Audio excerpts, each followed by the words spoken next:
Chris Mancini is joining us today, Executive Director of Save the Harbor, Save the Bay, who has worked for many years with many groups to make sure that water is acceptable. And Chris, we're here today to talk a little bit about your group, but also about the, B+ rating, I guess, on the Water Quality Report Card. How are you? Great. I love that phrase, very acceptable. That's perfect. Absolutely. As a matter of fact, according to the report card for last year, almost 90% of the time it was acceptable, right? Almost 90% of the time it was great. Yeah. You know, Wollaston Beach is interesting. It's a very consistent beach year in and year out. A lot of the beaches spike up and spike down with rainfall, especially. Wollaston's been very consistent over 6 or more years. And I think only looks like a little, maybe pales in comparison just ever so slightly to what we know are the cleanest urban beaches in the country over in South Boston. But yeah, the 6-year average for Wollaston's an 87%, a solid B+. Last year, 88%. We've had a really great stretch of weather the past couple of days. And I was talking to some folks trying to get a handle on, I live up on the North Shore, but what do people feel about Wollaston Beach? And one person said, we go to Nantasket for swimming and Wollaston for walking. But I don't know. Wollaston Beach is, water quality wise, is doing very well. Yeah, well, I'm glad you pointed out the weather, because that really is the deciding factor, right? Is if there is a heavy rainfall, it's the old 24-hour rule of thumb, right? Give it a day before you get back in the water. It's a great rule of thumb, even here in Boston, where we've got this amazing environmental cleanup story. And another interesting kind of point, if you go farther to the north or farther to the south on Wollaston, you're gonna, if you really dig into the data, you see much better results. So down like at Rice or up by Milton Road, as opposed to right there in the center where the piers and the yacht clubs are. They tend to have the outfalls, and you get a little more concentration there. Right. So is that kind of the main source of contamination still, is runoff from stormwater? Yeah, we've done. I always bring it back to the Boston Harbor cleanup, to Deer Island Sewage Treatment Plant, which does a fantastic job taking all of the stuff we don't want, and cleaning it out, sending the clean water out into the bay, and making productive use of the solids. But when you do get some of that higher runoff, we do live in dense urban areas, and you do have contamination that's going to make it in. These sewer systems are in constant need of maintenance, which our sewer commissions do a great job of. But it's miles and miles and miles of pipes. So yeah, you get a rainstorm, you will see a little spike often. Yeah, we talk a little bit about the whole testing process. I know that's an area that you've been critical of, because it really hasn't improved much over the years, and it's kind of a delayed information that's posted, right? Well, I guess critical might be technically right, but the testing process is great, and it really shows us what the overall health of the beaches are, and we're all working with what is available.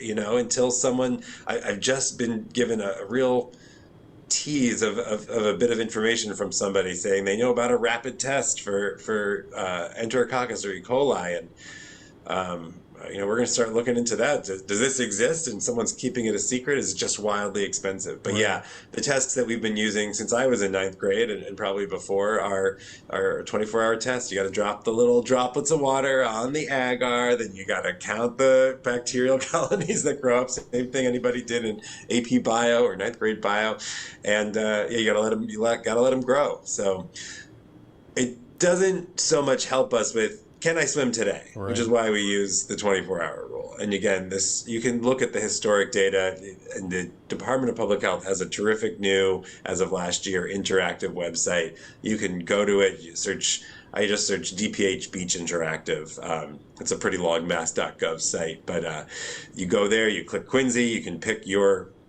testing site, which part of the beach you want to know about, and you can look at last year's data, you can look at this season's data, and get a sense of what the trend is. Right, exactly. And I guess it's good also is to check with the lifeguards that day, because they'll have the most recent information if you don't, right? Yeah, again, they're going to have the yesterday's information. Right. Exactly. Yeah, that's the most recent.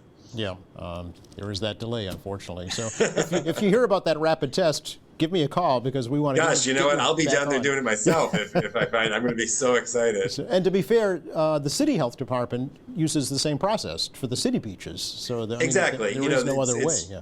Exactly. It's required by the state to test beaches weekly or daily, depending on the quality. And so whether if the city owns the beach, then they're doing the tests. If the state owns the beach, they're doing the test. Often they're using the same labs or similar labs and doing the best with that. Sure. Let's take a little step back if we can for folks who aren't aware of what Save the Harbor, Save the Bay is, Chris. Yeah, sure. We were coming up on our 40th birthday, Wow. 2026. We're really looking forward to that. I'm just slightly older, but the Boston Harbor, if people remember the Bush Sr. and Dukakis duking it out and, blamed Michael Dukakis for the filthy harbor. It was a big kind of story at the time, but through the founding of Save the Harbor, through a series of lawsuits, we now have this wildly successful environmental turnaround story. We've got the Deer Island Sewage Treatment Plant, as I already mentioned, and this has led to having some of the cleanest urban beaches in the United States, right here in Boston. And that's why we do the Water Quality Report Card every year, mainly often to remind people of that success and to reassure folks that, hey, these places are on the tee, they're walkable in some cases, although maybe they're not so accessible with the red line coming down, but hopefully that investment will pay off. You'll be able to get back to Quincy and to JFK, walk to your local beach. You don't have to go all the way up to out to the Cape, fight that weekend traffic when you can visit Revere, visit Wollaston, visit South Boston. So and since that great success, we've really been bringing a lot of attention to programming and access to the beaches. And I know you had Maureen on earlier this week, and hopefully she talked about some of those events like Kids Fest coming up on August 11th. I know next weekend on July 27th, there's a kiting caravan and expo on Wollaston Beach, which should be really exciting. Right. And then later in August, we've got Wellness by the Water and a South Asian beach drift party. So yeah, there's a lot to do. I wonder if we could just bring up that report card for 1 minute, because the thing that startled me was that the most urban beaches, as you mentioned, in South Boston are the cleanest, and folks can see that there. How that seems counterintuitive, Chris, because it's the most densely populated, most industrial areas that are the cleanest. So how did that happen? What's the secret? Oh, the secret's just $200 million investment in removing the pipes from the beach. That's all. Okay. So if you've got some couch change lying around, maybe we can try to do that at more of our beaches. But so really, those beaches were closed every 3 days prior to that, though. They were the worst. So that's why they got that extra focus. Yeah, as we can see here, Pleasure Bay and City Point, 100%, and the lowest is 97% back in 2018. So that's astounding. Yeah, and I always like to caveat that a little bit. The beaches are so clean; they only test them weekly. So if you get, that's 8 or 9 tests. You get one test that maybe has a little bit of bird poop in it or something. Yeah. Like it really throws that off. But again, that's why we look at the 6-year average. So sure. I wish more of them said 100%. I think. But we try to be true to the data. Yeah, and it also raises a question: what's happening at Kings Beach up in Lynn? That's down at the lower end of the scale. So. Oh gosh, if you want me to, that's probably a whole separate show. We could talk about Kings Beach and Lynn, but it's got a very specific issue, and we are actively working on it. There was some Globe coverage recently about that. You can take a look into. But. Okay, but you are working with them on that. So that's a state-run beach, though? Is that right? It's actually the pipe that's actually a brook that was culverted into the sewer stormwater system 100 years ago and separated out again 20 years ago. Is right on the Swampscott-Lynn line. So half the beach is run by the town of Swampscott, half's run by the state of Massachusetts, and both are managed by the Lynn Water and Sewer Commission and Swampscott TBW. So it's really a pipe system. It's a pipe issue. Fixing pipes and disinfecting the water coming out onto the beach daily. Another concern I know that Save the Harbor, Save the Bay has is the issue of sea level rise, right, and how that's going to affect these urban beaches, including Wollaston. Absolutely. Yeah, Yeah. I'm glad you asked about that. We manage the Metropolitan Beaches Commission. We have some great Quincy folks who sit on that commission, like Karen O'Toole from the city, Rep. Taki Chan, Senator Keenan.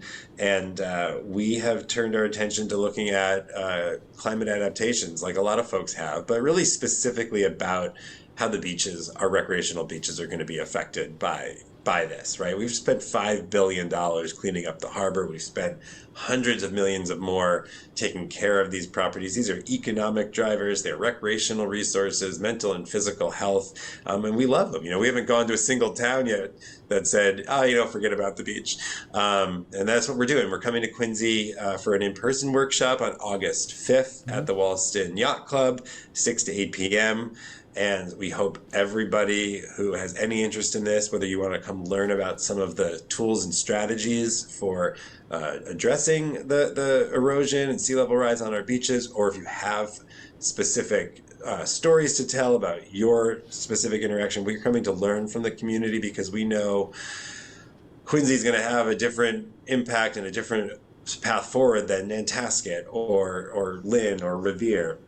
And we really are going to be wanting to learn about that, use the resources that are out there to try to map out a plan at least so that we can hopefully not have to imagine a Bay State without beaches. Right. I mean, even now, in some of the extreme high tides, without storms, we see some spillover over the seawall. You add a winter storm or a nor'easter to that, and you've got some pretty major flooding. So, do you anticipate higher seawalls or things of that nature? That's exactly the question we're asking. That's certainly one of the tools that's out there, whether we're going to go with engineering and great hard infrastructure. Obviously, that's really important in some strategies, or look towards more nature-based solutions that can soak up some of the water, so direct that water in certain directions.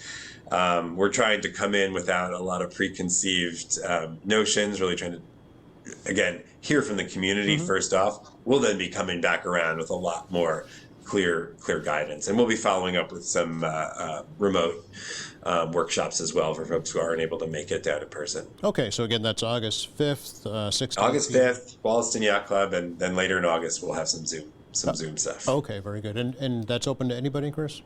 That is open to the public. We want to see a lot of people turn out for that. Okay. The more the better. Sure. We'll have dinner. We're serving dinner. A little enticement to get folks to come out. Yes, exactly. So we can talk little bit about the Better Beaches program from Save the Harbor, Save the Bay, and what that's all about. Yeah, once again, the Shamrock Splash, which we do in March, and Friends of Wollaston Beach really shows up for that. We raise about $50,000 there. The state invests a couple $100,000, going on 15 years now, and we support over 200 free events and programs around the region, including on Wollaston Beach. We talked about some of those already. The next one coming up is this kiting caravan and expo, which I'll probably try to make. That sounds pretty interesting to me. I'm going to try to make it down. And of course, folks are very familiar with Kids Fest, which Maureen does a great job of, August 11th. And yeah, but if you want to venture beyond the borders of Quincy, there's stuff almost every day of the summer on one of the public beaches, whether that's Nantasket. Actually, as soon as we wrap up here, I'm going down to Kings Beach myself, where they are doing epically large mandalas in the sand, getting some drone photos. It's an interactive geographic art installation that's going on right now. Okay, for us novices, what's a mandala, Chris? Those like those Buddhist patterns. So it's like kind of this like fractal kind of, you take some rakes and you do these large scale raking patterns in the sand. So when you stand up on the seawall or you send a drone up or something, it's going to look like this art from the air. Okay, very good. And speaking of art, the big sandcastle ceremony going on up at Revere Beach, right? This weekend. I don't actually even know what the theme is this year. Last year was King Kong. I hope it's something equally as exciting this year. Okay. Does each beach have, like we do here in Quincy, a group of friends of, Tenian Beach or friends of City Point Beach? Most of them, not all, but there is, if not a straight up friends group, there are organizations. We got Friends of Linden to Hunt Beach, friends of Winthrop Beach, friends of Wollaston Beach, friends of Nantasket Beach. Yeah, a lot of them do have Okay. that. But the places that don't have friends groups have really invested. Youth organizations, nonprofits. You know, we have over 80 grantees this year. Sure. Are there volunteer opportunities with Save the Harbor, Save the Bay? Absolutely. We do about 20 beach cleanups a year. We come down to Quincy. We've been at Squantum Point Park. And you can check our website for the upcoming ones. Usually summer's a little slower on that because we're doing the programming, but spring and fall, that's what it's time to wake the beaches up and put them back to bed. Right, yeah, no, Coast Sweep is a major event here in Quincy. We've got the Cleaner, Greener Quincy cleanup in the springtime. There's lots of focus on that. Have you worked, or your group, have you worked with the new DCR commissioner, Brian Arrigo? Oh my gosh, I don't want to sound like I'm too much of a fan, but you know, Commissioner Arrigo has been just remarkable. You know, he's formerly the mayor of Revere. We were really excited to hear about his appointment. He gets the beaches, he understands, and he's very proactive. He's very motivated. He shows up. You know, I've seen him more than my own family sometimes, I think. I go to an event and he's there. He responds to outreach and questions. You know, we put out this report last year called Breaking Barriers, trying to identify ways to improve access and equity, especially along the lines of race, language, and physical ability. And some folks may have seen this, but just in the last 2 or 3 weeks, again, a recommendation we put out last year, we've been talking about for years, but he jumped right on it, you know, led his staff, and we now have multilingual signage at every single state beach in the metropolitan region. It's a symbolic gesture. It's also a practical measure to sort of say, you're welcome here. You know, we know that for a fact, we know that we all pay for these resources, but when we surveyed 250 pieces of signage information 4 years ago, only 4 of them had a non-English language on them. Wow. So we started with this, you know, just telling folks, welcome. When you get there, you're going to see, if not your language or your alphabet, you're at least going to see a diversity of characters and styles and languages that's going to just tell you, like, oh, I can come here. For those who don't know, you know, a lot of folks we find still don't even trust the water quality, which is why we do the report card, and then to know that you can come down there and use that. And then they're following that up with QR codes with more practical information about tides and lifeguards and things like that. So they're really proactive, and it's been really great working with Commissioner Arrigo. Very good. Speaking of accessibility, you just reminded me that when Maureen Merzrimas was here earlier this week, she said Wollaston Beach needs a Moby mat to help folks in wheelchairs access the beach. Yeah, you know, we are doing our best there. You know, it's we're talking to the Universal Access Program at DCR and trying to identify places like Wollaston and what, if there's a barrier to getting a mobility mat, for example, you know, what that is, whether it's something Save the Harbor can support. It really, we do see it as our job as the manager of the Metropolitan Beaches Commission to respond to those requests and facilitate that effort. Sure. Very good. Anything else we should let folks know about right now, Chris, about Save the Harbor, Save the Bay, or Wollaston Beach in particular? Gosh, August 5th, climate workshop at Wollaston Yacht Club. Okay. Be there. You don't have to sign up or anything, just show up that night? You can sign up, but yeah, just show up. Don't worry if you didn't sign up. Okay. Although, if you sign up, we'll know how much food to order. That's right. All right. Hey, appreciate the update. Good to talk to you, and have fun on the beach. Thanks so much, Joe. Good to see you. You're very welcome.